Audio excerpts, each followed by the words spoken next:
Before we begin, let us know where you're listening from. After the story, rate it from 1 to 10. Now, let's start.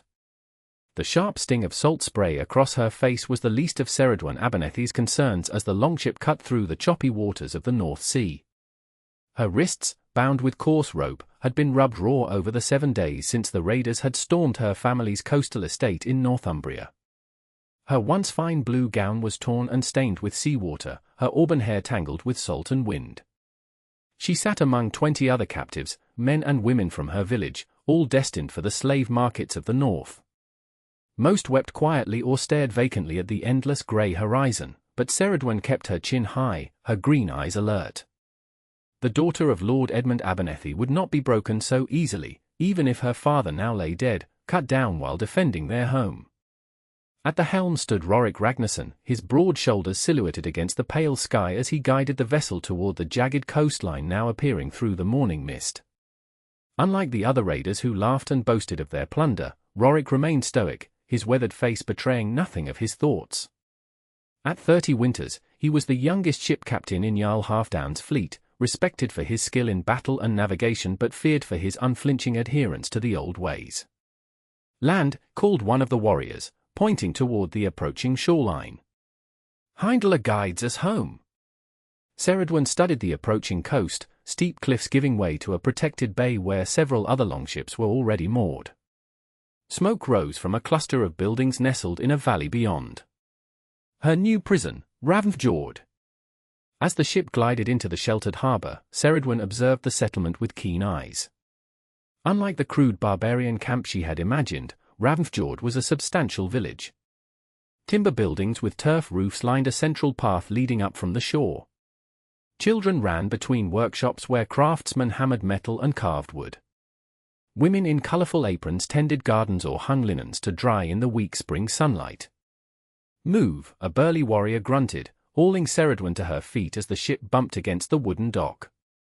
She stumbled as she was pushed toward the shore, her legs unsteady after days at sea. A strong hand caught her elbow, preventing her fall. She looked up to find Rorik's ice-blue eyes studying her face. "Walk with dignity," he said in accented Saxon, his voice low enough that only she could hear. "It will serve you better here."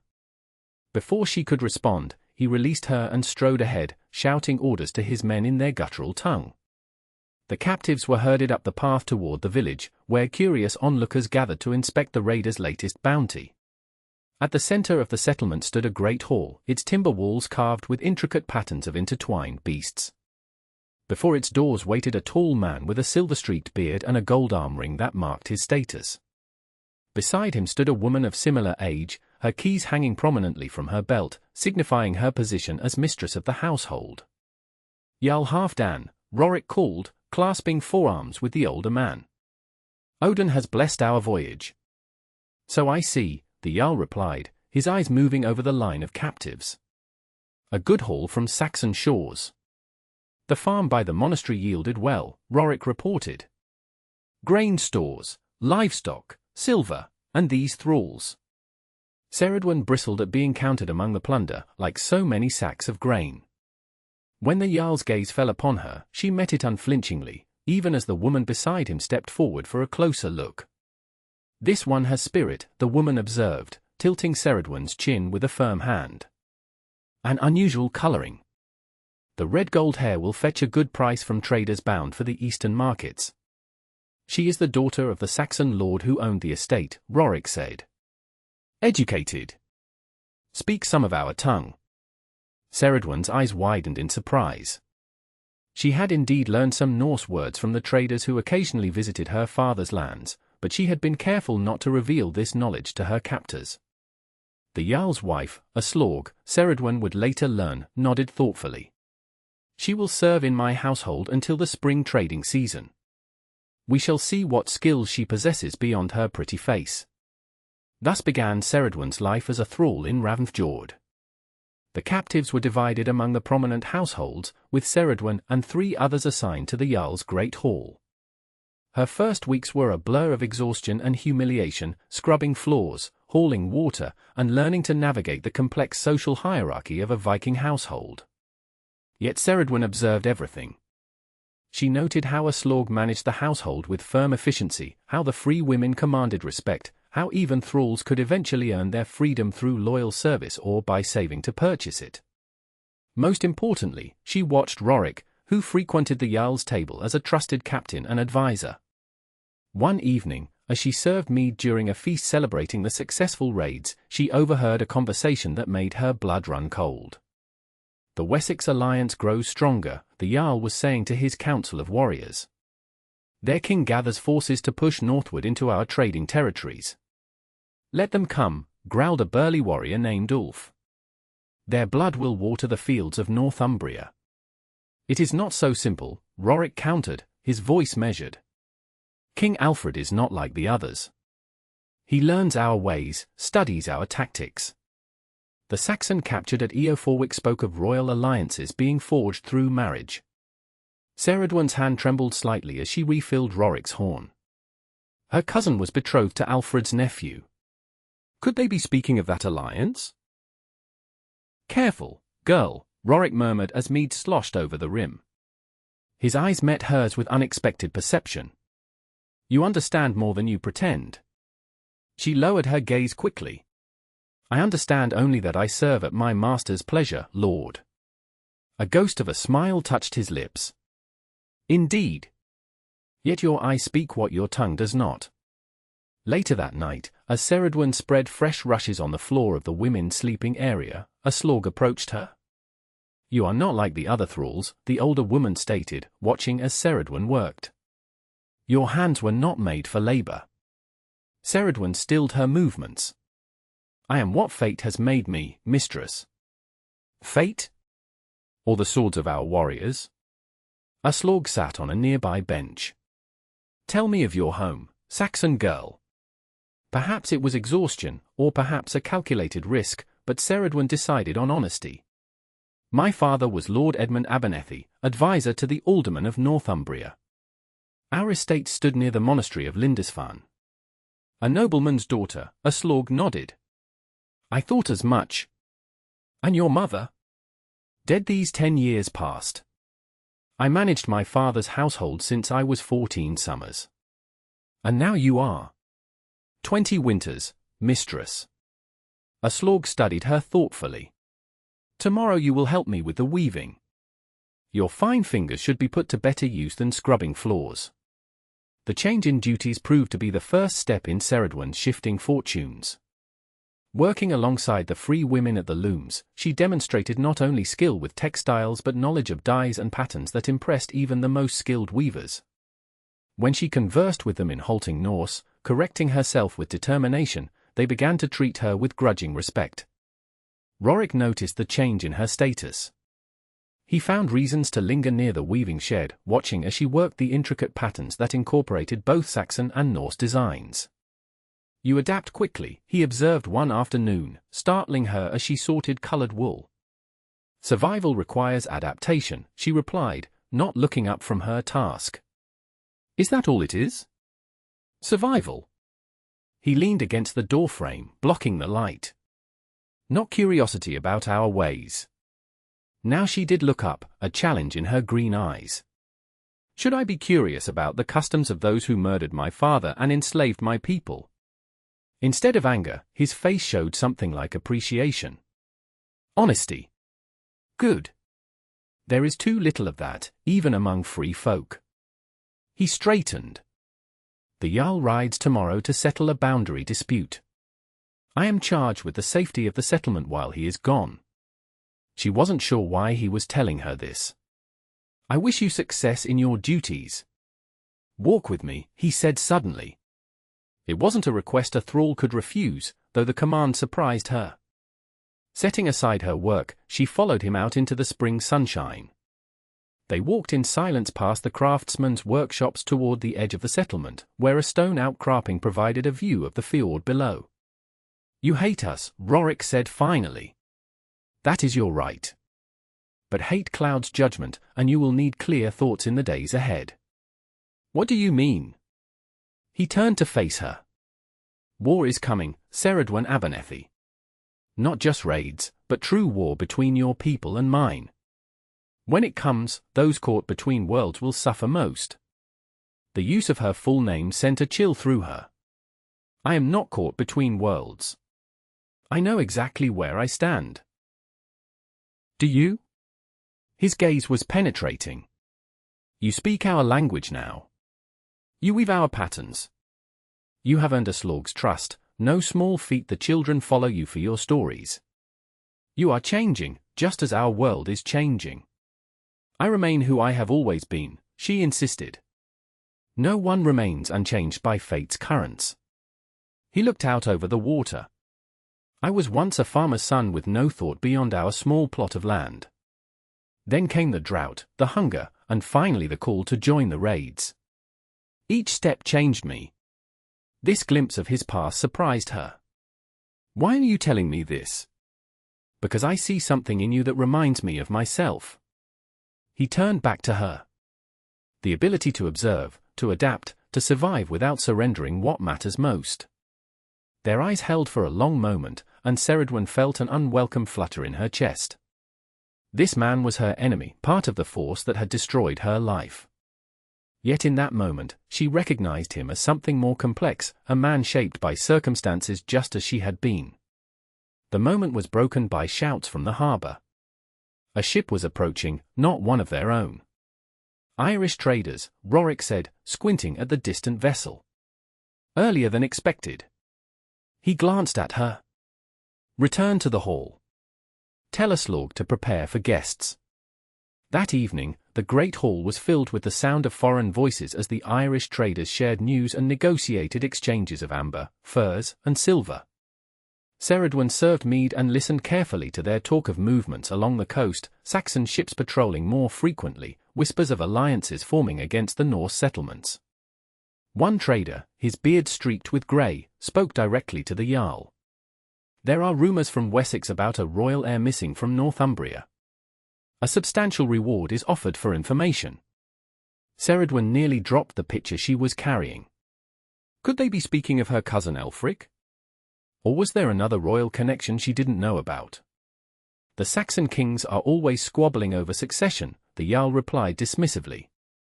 It matters little to us who sits on their thrones, so long as our ships can raid their coasts. Later, as she helped clear away the remnants of the feast, Rorik approached her. You were disturbed by the trader's words, he observed quietly. I was surprised, that's all, she replied, stacking wooden trenchers. Your face betrays your thoughts too easily. He took the stack from her hands. Meet me by the shrine at dawn tomorrow. There are things you should know. Sleep eluded Ceridwen that night. What could Rorik possibly want to tell her? Was it a trap of some kind? Yet curiosity, and something else she refused to name, drove her to slip away from the sleeping hall as the first grey light of dawn touched the eastern sky. The shrine stood on a rise overlooking the settlement, a simple wooden structure housing carved figures of the Norse gods. Rorik was already there, his tall figure silhouetted against the lightening sky. I wasn't sure you would come, he said as she approached. Thralls go where they are commanded, she replied, though they both knew she could have found ways to avoid this meeting. Not this morning. He gestured toward the fjord below. This morning, you are not here as a thrall but as Ceridwen Abernethy, daughter of Lord Edmund. Her heart quickened. What game are you playing, Rorik Ragnarson? No game. He turned to face her fully. The trader spoke of a missing royal heir from Northumbria. What do you know of this? She hesitated, weighing her words carefully.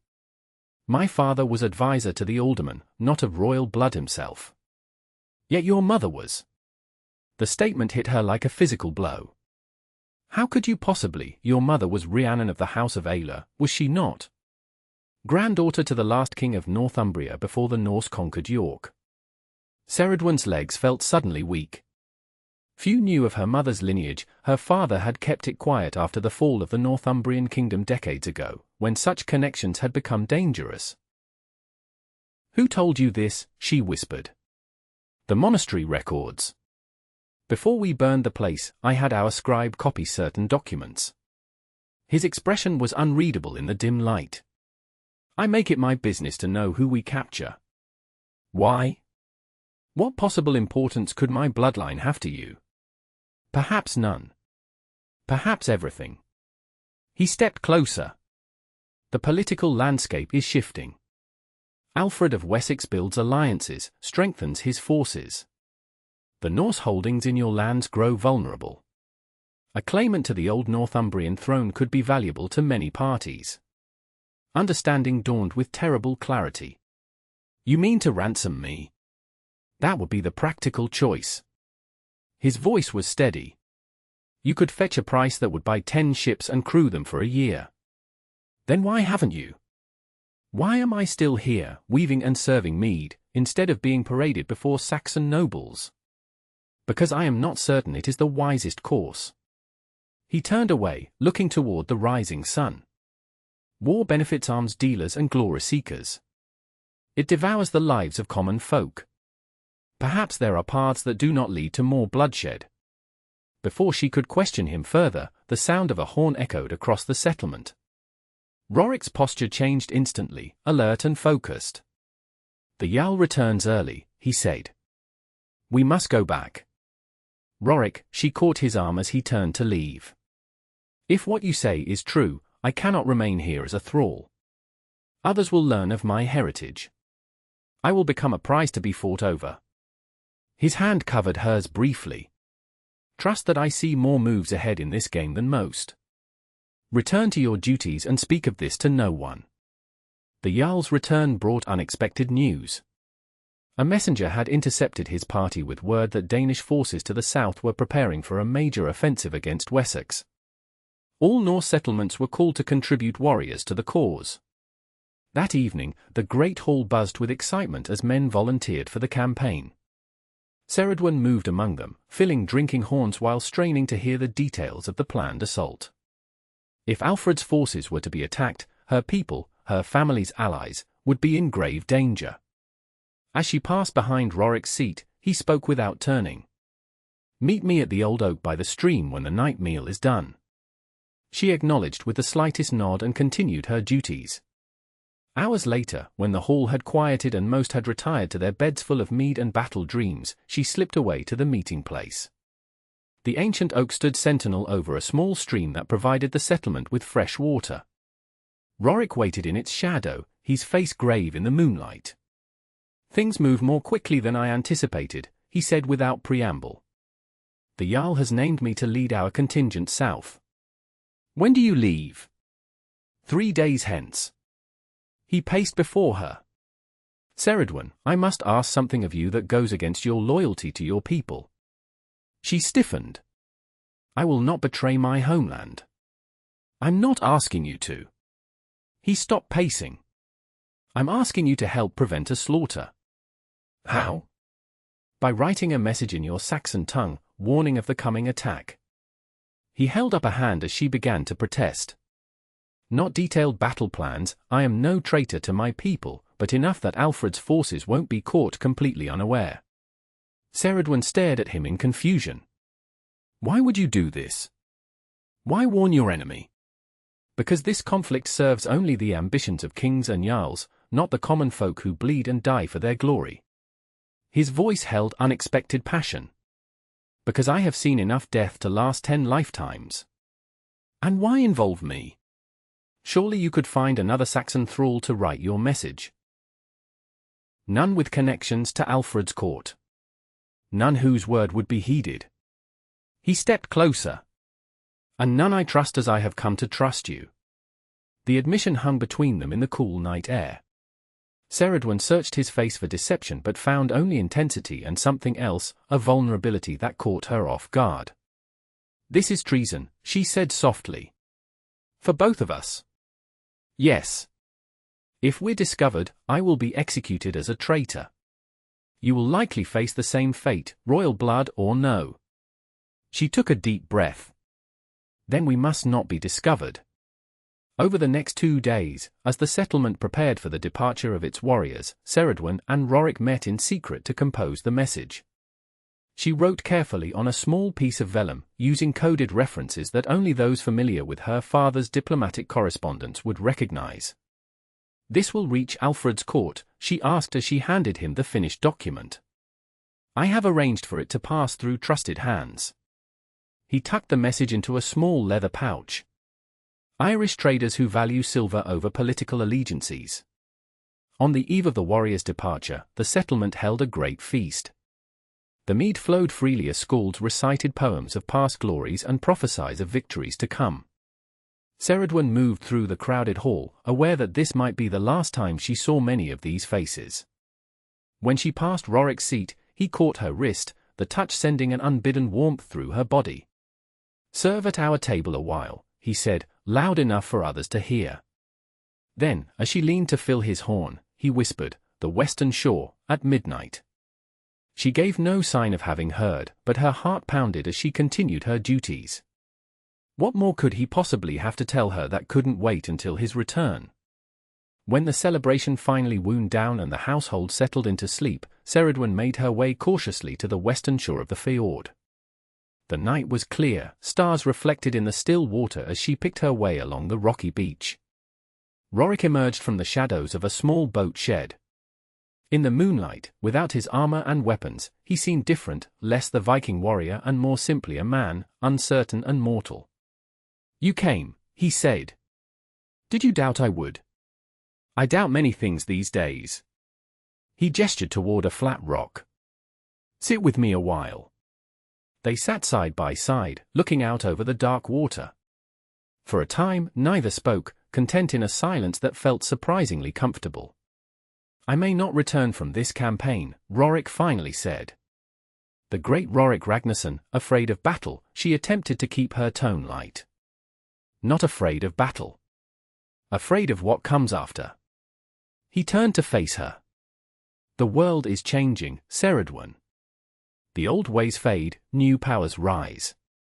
Those caught between must choose their path carefully. What path have you chosen?" "One I never expected." His voice softened. "One that led me to see an enemy as a person of worth and courage. One that makes me question everything I once believed certain." The implication of his words hung between them. Ceridwen felt her breath catch as he reached out to touch a strand of her hair, tucking it gently behind her ear. "This is madness," she whispered, even as she leaned imperceptibly toward him. "Perhaps." His fingers traced the line of her jaw. "Or perhaps it is the only sanity in a world gone mad with hatred."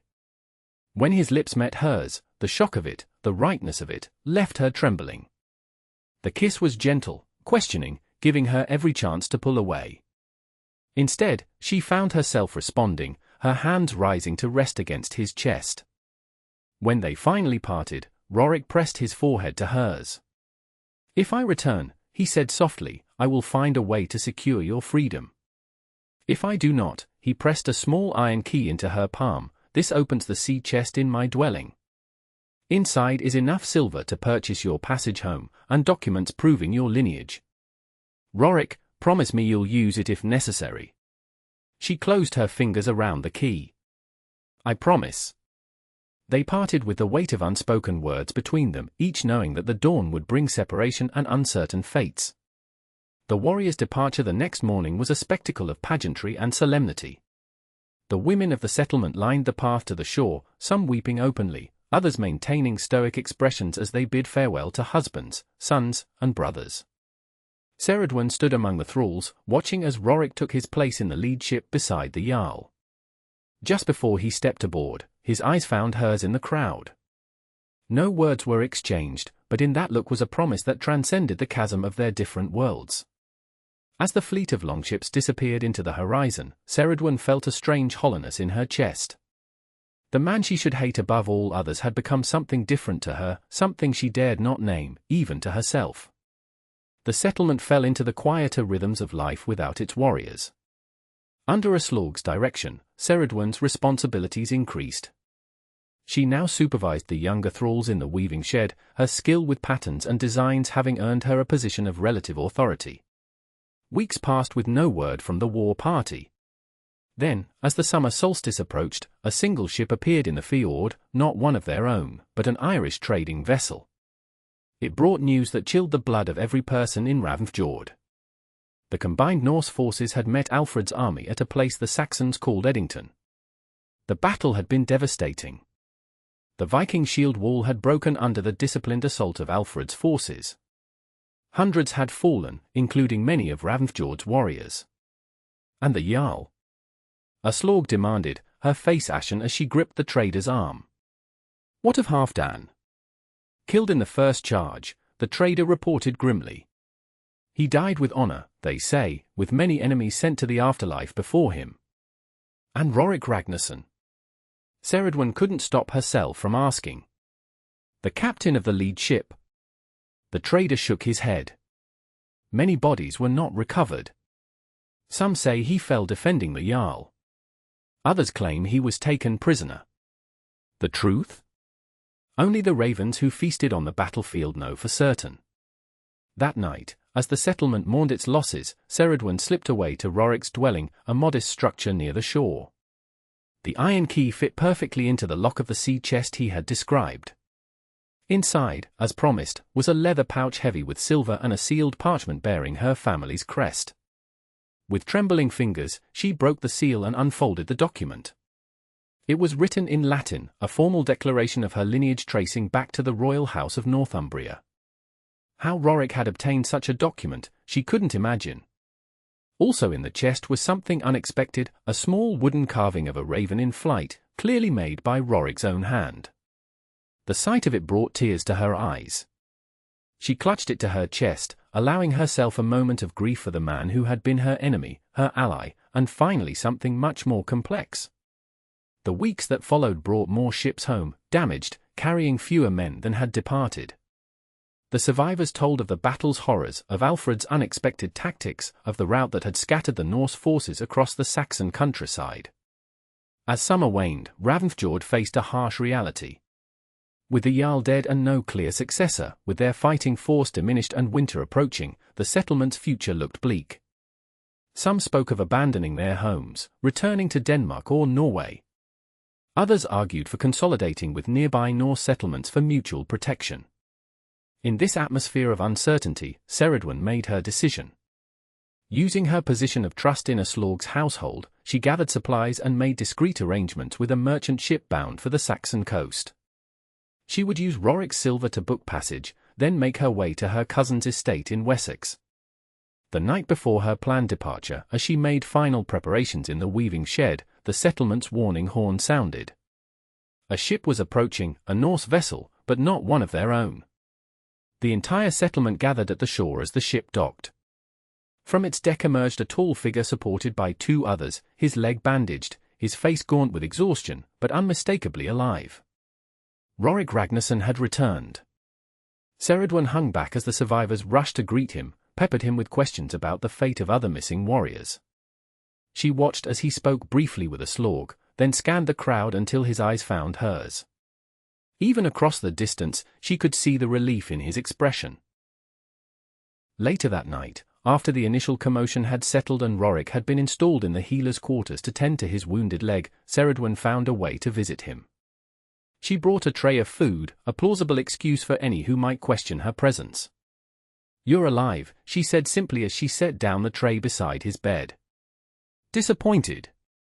A ghost of his old smile played at his lips. "Don't jest." She sat beside him, fighting the urge to touch him, to assure herself he was real. "I mourned you." His expression softened. "And yet you were preparing to leave." At her startled look, he added, "Aslauge told me you had arranged passage on the merchant ship. I thought you were dead. I was returning home, as you intended." "And now?" His hand found hers, fingers intertwining. "Now that you know I live." The question hung between them, laden with implications neither dared fully express. "I don't know," she admitted. "Everything has changed. The settlement struggles, your people face defeat on Saxon shores, and she faltered. "You what?" he pressed gently. "I find myself torn between the world I was born to and the one I have come to know." She met his gaze directly. "Between loyalty to my people and feelings for a man I should despise." He raised her hand to his lips. "I understand the conflict all too well. When I was recovering from my wounds in a Saxon monastery, she interrupted in surprise. Yes.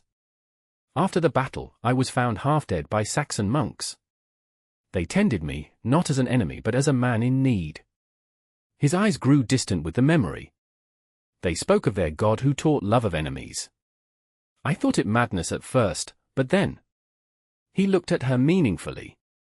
Then I realized I had already begun that journey myself. What happened at Eddington? She asked. The truth, Rorik. He sighed heavily. Alfred was waiting for us. His forces were positioned perfectly to counter our attack. Almost as if. He trailed off, studying her face. As if he had been warned, she finished for him. Our message reached him. Rorik nodded slowly. It seems so. Many lives were likely saved by a less chaotic battle, though many were still lost. He squeezed her hand. I don't regret our choice, Ceridwen. But it has changed everything. What will you do now? With the Jarl gone, the Thing will meet at the autumn equinox to choose a new leader. Some have suggested my name. She searched his face. Is that what you want? What I want? He reached up to touch her cheek. What I want may not be possible in this world of rigid divisions. Before she could respond, the healer returned, forcing Ceridwen to resume her role as servant, departing with a respectful nod that revealed nothing of what had passed between them. The following days brought increased activity to the settlement as preparations began for the Thing, the assembly that would determine Ravnfjord's future leadership. Representatives from allied settlements arrived daily, each with their own agenda and favorite candidates. Ceridwen continued her duties, all the while aware that her planned escape had been delayed. She told herself it was because of the increased scrutiny as important visitors arrived, but in her heart, she knew it was because she couldn't bring herself to leave while Rorik's fate remained undecided. As his strength returned, Rorik became central to the pre-assembly discussions. Some supported his claim to leadership based on his proven battle skills and the respect he commanded. Others favored the Jarl's nephew, a man more committed to the old ways of raiding and conquest. 5 days before the assembly, as Ceridwen was supervising the cleaning of the great hall where the Thing would convene, a commotion at the harbour drew everyone's attention. A ship had arrived, not Norse or Irish, but Saxon in design.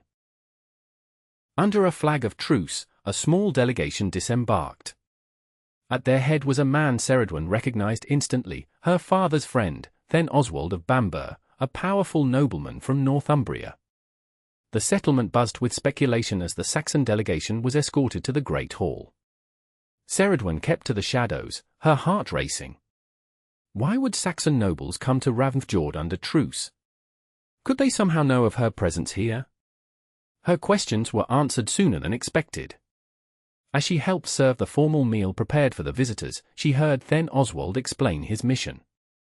King Alfred seeks peaceful relations with those Norse settlements willing to accept his terms, the Then stated formally. Recent battles have demonstrated the futility of continued conflict. He offers land grants and trading rights to those who will acknowledge his overlordship and accept Christian baptism. The assembled Norse leaders murmured among themselves, some dismissive, others intrigued by the offer. And what brings you specifically to Ravnfjord? Asked Eirik, the Jarl's nephew and most likely successor. Surely such terms could be delivered to any Norse settlement. We come here because of information that a person of significant interest to the Saxon kingdoms may be held here. The Then's gaze swept the hall. The Lady Ceridwen Abernethy, daughter of Lord Edmund and through her mother, heir to the ancient royal line of Northumbria. The hall erupted in exclamations of surprise. All eyes turned to Ceridwen, who stood frozen, pitcher in hand. This thrall. Eirik laughed incredulously. You claim this serving woman is of royal blood. I claim nothing, then Oswald replied calmly. I merely seek to determine if Lady Ceridwen is here, and if so, to negotiate her safe return. Rorik rose from his seat, his face impassive. And what value does King Alfred place on this lady's return? Value enough to influence the terms offered to this settlement, the Then answered carefully. Her cousin stands high in Alfred's court. Her safe return would be viewed most favorably. Before Eirik could respond, a slorg stepped forward. The woman you seek has indeed served in my household these past months. But she is no ordinary thrall. The older woman's voice carried authority as she continued. I have observed her closely. Her bearing, her knowledge, her skills, all speak of noble birth. Ceridwen felt the weight of every gaze in the hall. Gathering her courage, she set down her pitcher and stepped forward. I am Ceridwen Abernethy, she said, her voice steady despite her racing heart. Daughter of Lord Edmund, advisor to the alderman of Northumbria, and through my mother, descended from King Aeller's line. The Saxon delegation bowed in recognition. Eirik's face darkened with anger and suspicion. You knew this, he demanded, turning to a slorg. You harbored a Saxon noble and said nothing. The Jarl knew, a slorg replied calmly. As did Rorik Ragnarson, who captured her. It was deemed wiser to keep her true identity quiet until decisions could be made about her fate. All eyes turned to Rorik, who stood tall despite his still healing wound. It is true. I recognized her lineage from monastery records and informed the Jarl. He chose to keep her here rather than ransom her immediately, believing she might prove more valuable as a political tool in future negotiations. And now that future has arrived, then Oswald interjected. We are prepared to offer substantial compensation for Lady Ceridwen's immediate release and safe conduct to Saxon lands. The discussion that followed lasted well into the night. Ceridwen was removed from the hall, placed under guard in a small storeroom while her fate was debated. Hours passed before the door finally opened to reveal Rorik. They have reached a decision, he said quietly, entering and closing the door behind him. And? Her voice trembled slightly. You are to be released to the Saxon delegation at dawn. In exchange, Alfred guarantees safe passage for Norse trading ships along the Northumbrian coast and a substantial payment in silver. Relief and an unexpected sorrow washed over her. So I am to go home? Yes. He moved closer, his expression conflicted. It is what you wanted, is it not? To return to your people. It was. It is. She looked up at him. And yet, he echoed, understanding in his eyes. What of you? She asked. What did the thing decide about the new Jarl? They will vote tomorrow after your departure. Eirik remains the favorite, though some still speak my name. And if you are chosen? What kind of Jarl would you be? He was silent for a long moment. Not the kind who finds glory in bloodshed. Perhaps the kind who seeks a different path forward. His hand found hers in the dimness. A path that might someday bridge the chasm between our peoples. The implication hung in the air between them. Ceridwen felt tears threatening as she realized what he was suggesting, a future neither of them had dared imagine possible. They would never accept it, she whispered. Neither your people nor mine. Not today, perhaps. His fingers tightened around hers. But the world changes. Alfred offers terms our ancestors would have deemed unthinkable. Your people tend wounded Norse warriors in their monasteries. Perhaps in time. Rorik. She stepped closer, allowing herself to say what her heart had known for longer than she cared to admit. I have come to care for you in ways I never thought possible. But I must return to my homeland, to what remains of my family. I know. He raised a hand to cup her cheek. And I would not ask otherwise. But know this, Ceridwen Abernethy, his voice dropped to a whisper, my heart travels with you, whatever shores separate us. Their kiss was bittersweet, laden with the weight of what might have been and what still might be. When they finally parted, both knew their paths were diverging, yet neither could quite believe it was a final farewell. Dawn came too quickly. Ceridwen, now dressed in clothes befitting her station, provided by a slorg from her own stores, stood at the dock beside the Saxon ship. The entire settlement had gathered to witness her departure and the formal exchange of silver and promises. Then Oswald completed the ceremonial handover, presenting a chest of silver to Eirik while reciting the terms of the agreement. When he finished, he turned to Ceridwen. Lady Abernethy, we are honored to escort you home. Your cousin will be overjoyed to learn of your safety." She nodded, unable to speak past the tightness in her throat. Her eye sought Rorik in the crowd. He stood apart from the others, his face composed but his eyes conveying everything words could not. As she prepared to board the ship, a slorg approached, pressing something into her hand. "A gift," the older woman said quietly. "To remember that not all partings are forever." Ceridwen looked down to see a brooch of silver and amber, a raven in flight, similar to the wooden carving Rorik had left her. She pinned it to her cloak with trembling fingers. "Thank you," she whispered. "For your kindness, when kindness was unexpected." "Live well, Ceridwen of Northumbria," a slorg replied. "And remember that the threads of fate weave patterns beyond our seeing." The journey back to Saxon lands passed in a blur of conflicting emotions. Then Oswald treated her with the deference due her station, filling her in on the events of the past year, Alfred's victories, her cousin's rise in the king's favor, the changing political landscape of the Saxon kingdoms. When they finally reached her cousin's estate in northern Wessex, Ceridwen was welcomed with tears and celebration. Her status as the last of her bloodline made her not just a beloved relative but a valuable political asset. Within days, noble visitors began arriving, some openly seeking her hand in marriage to cement alliances. Through it all, Ceridwen moved as if in a dream, going through the motions of her restored life while her thoughts repeatedly drifted north to a Viking settlement on a distant fjord. Months passed. Winter came and went. With spring came news that changed everything once more. A delegation arrived from the north, Norse traders operating under Alfred's new peace terms. Their leader requested an audience with Lady Ceridwen, claiming to bring personal news from Ravnfjord. Heart-pounding, she received the messenger in her solar. He was a young man, clearly nervous in Saxon surroundings, but he delivered his message with care. The Thing chose Rorik Ragnarson as Jarl, he reported. His first act was to accept King Alfred's terms for peace. Ravnfjord now trades openly with Saxon ports under formal agreement. "That is welcome news," she managed, maintaining her composure with effort. "And the settlement prospers under his leadership?" "It does, my lady. Jarl Rorik speaks of building bridges where once there were only raids and hatred."